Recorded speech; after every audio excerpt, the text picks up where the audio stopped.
Are you planning to buy or sell a property after November 1st, 2025? Then this video is for you. We're going to touch base on the new offer to purchase that will be the new prescribed form as of November 1st, 2025. Stay tuned.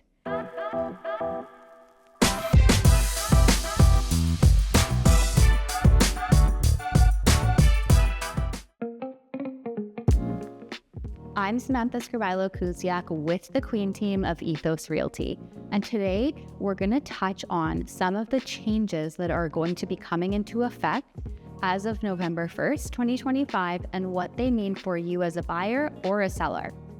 I'm going to start by saying this video is not going to be an all-encompassing video of the breakdown of the full offer to purchase, but I do want to highlight a couple of the key changes that are coming into effect as of November 1st and what they might mean for you as a buyer or a seller. Before getting into a little bit more detail, I do want to say blanket statement. The new offer to purchase offers a little bit more protection for a buyer. So meaning there's some promises that are written into the prescribed form that the seller is making to the buyer. So we just need to be aware of those as a seller as well, just to make sure that we're not in breach of contract. But again, blanket statement is it's providing the buyer with a little bit more information about the property. Again, not a detailed video breaking down each block of the offer quite yet. I just want to highlight some of the changes and how they might affect you. We're going to talk today in this video strictly about the residential offer to purchase. There's also a new condo offer to purchase, but we'll focus on the residential one for today. The offer, instead of now being 4 pages, the one part, there is now 2 parts. So the offer is a little bit longer. Part 1 is kind of the fill in the blank, so to speak, of the offer.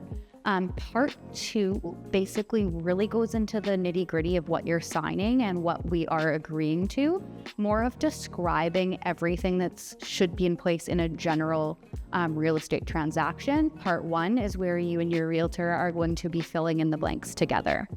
So it is all numbered for easy reference, and typically, so the number in part 1 is going to correspond with a numbered line in part 2, describing a little bit more about the blank that you are filling out. So part 1 of part 1 just goes through brokerage obligations.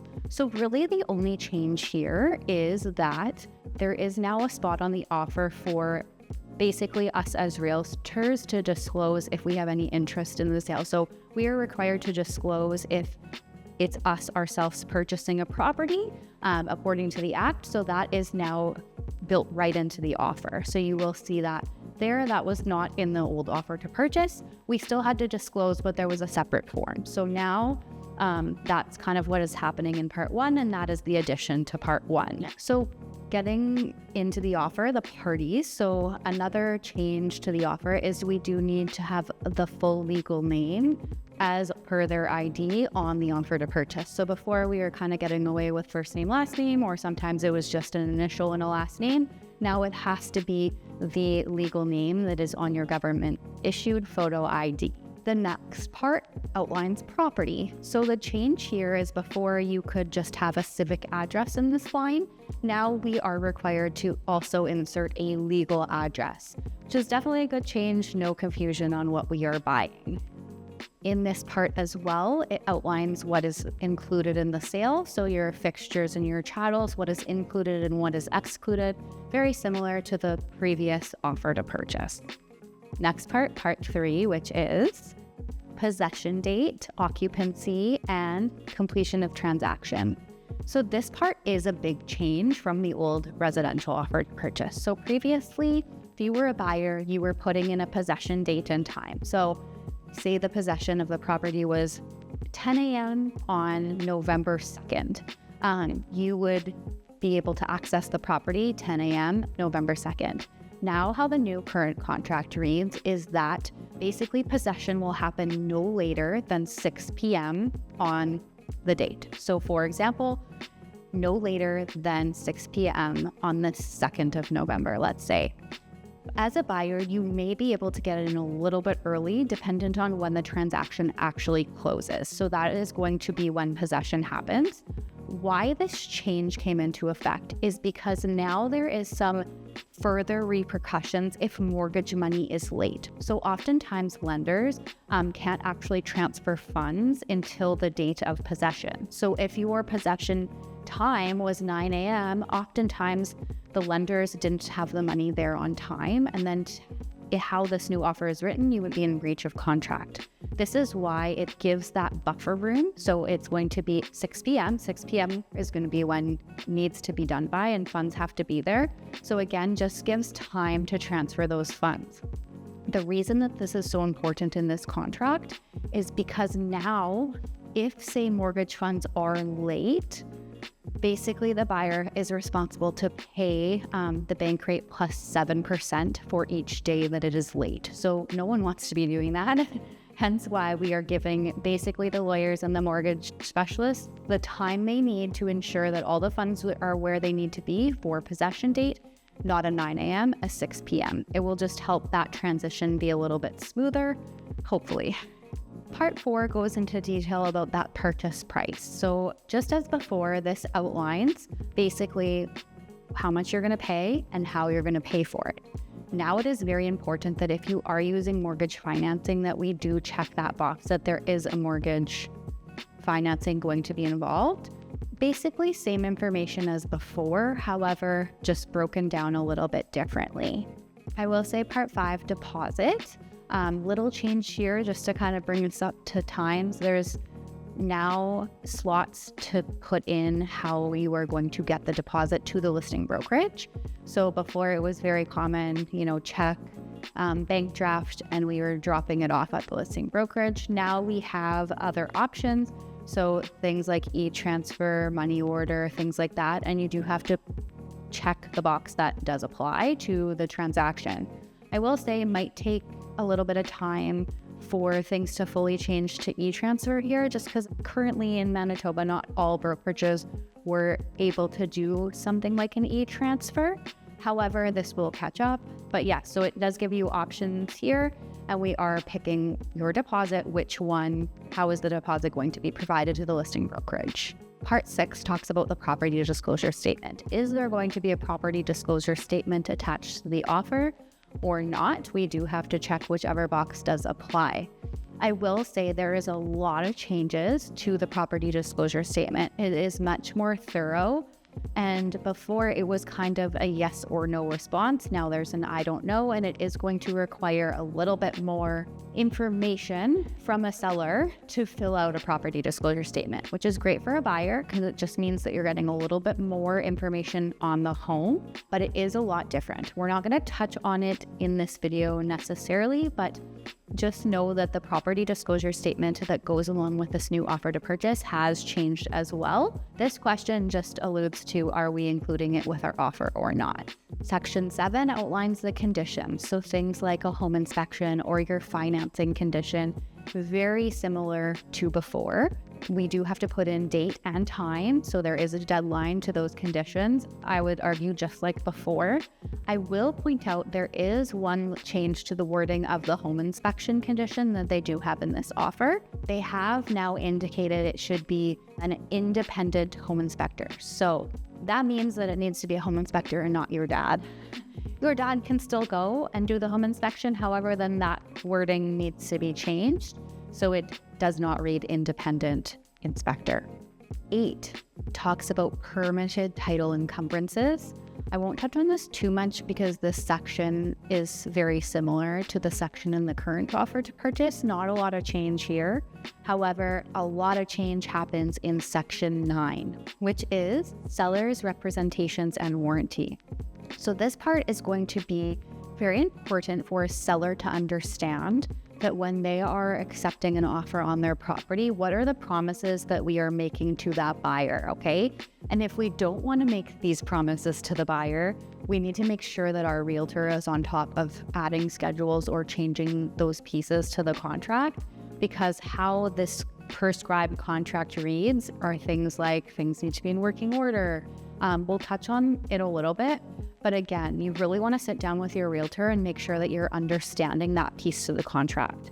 I will say as a buyer, this is excellent because they are promising you quite a lot more than the old offer to purchase. So just a couple of things that are going to be changing. Again, I'm not going to touch on anything that already existed pre-November 1, but in this new form, a couple changes that we are seeing is first, the seller is promising to do a water meter read within 90 days of possession and submit it. So it can't be estimated. It needs to be a submitted water meter read within 90 days of possession. The seller is promising to do that. And the reason for that being is that they have to do the meter reading, they have to pull it, they have to submit it, and that water bill needs to be paid in full so that it isn't left to the buyer. The next really big change is in the actual offer to purchase, you are promising that any work that was done on the property while you owned the property that required a permit was permanent. So permits were pulled for anything that needed to be done. You are also promising that you were unaware of anything that was done previous to your ownership where permits were not done. So now with this section being in the actual offer to purchase, even if there is no property disclosure statement being provided, this is something that the seller is now going to have to disclose to the buyer because they are either going to have to leave this clause in the offer or require it to be exempt because you are promising that everything has been done with permits. And if you can't promise that and we can't look into that, then we have to make sure that that wording is changed in the contract. So this is going to be, like I said, a very big change because anything permit related now isn't going to not be disclosed if, say, there is no property disclosure statement. So again, really good addition to just make it so it's a little bit out there up front for buyers, right? Everyone kind of knows what they're getting into, and we can no longer just kind of breeze over that question by no property disclosure statement will be provided.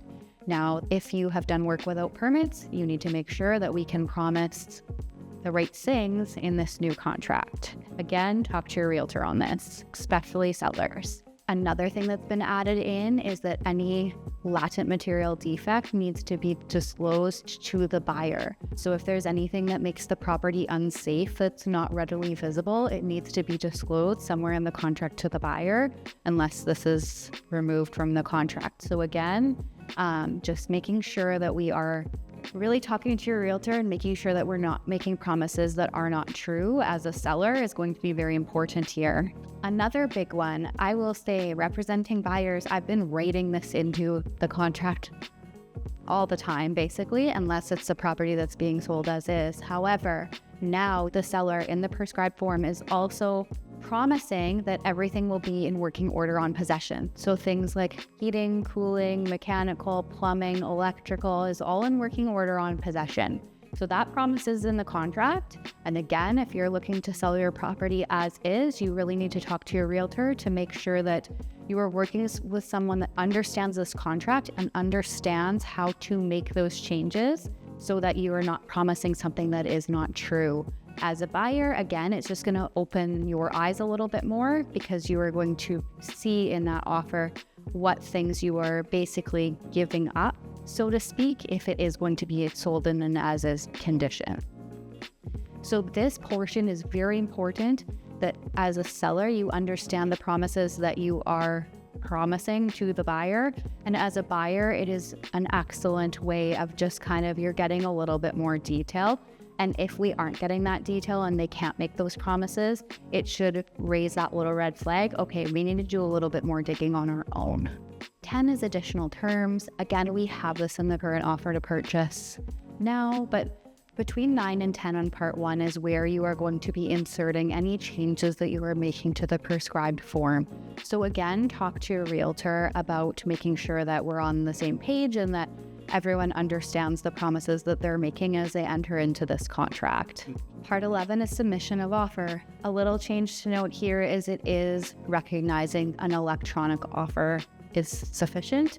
So before it was all on that carbon copy paper. Now there is a little wording in this contract that basically says that yes, this electronic submission of offer is valid, so to speak. So DocuSign, things like that. Again, things that were happening before but are now written in the contract. Another big change on the offer is going to be the homestead section of the offer. So again, there was a section on the previous offer to purchase about homestead. If there was a homestead on the property, basically there was a section to fill that out. Now there is a section where you as a seller have to answer, yes, there is a homestead on the property. No, there is not. If there is, then there's going to be a separate schedule attached to the offer for that homestead to take place. So again, as a seller, really making sure that we are on the same page as to, is there a homestead on the property? And again, your realtor or your lawyer can give you a little bit more guidance on that. So we are answering that question truthfully. 13, seller's residency statement. This is an addition from the old offer, and then it is now asking that at the time of possession, will the seller be a non-resident of Canada on possession date? So the reason that this is important is we need to know this up front. If the seller is basically going to be a non-resident at time of possession, they need to get in touch with their accountant.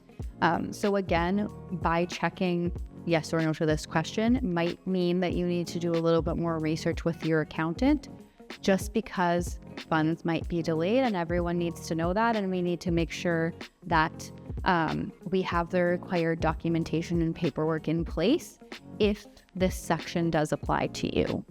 As we move on to the acceptance pages of the offer, not a ton has changed except for format. So again, just looking back, this is not an extensive video breaking down the offer, line by line. However, it's intended to just draw your attention to some of those changes that are going to be coming into play when the new offer comes out and what it means for you as a buyer or seller. Again, if you have any questions at all about this new offer to purchase, feel free to reach out to your realtor. And it is going to be important that they're there to guide you through this process as the new offer to purchase forms become effective or mandatory as of November 1st, 2025.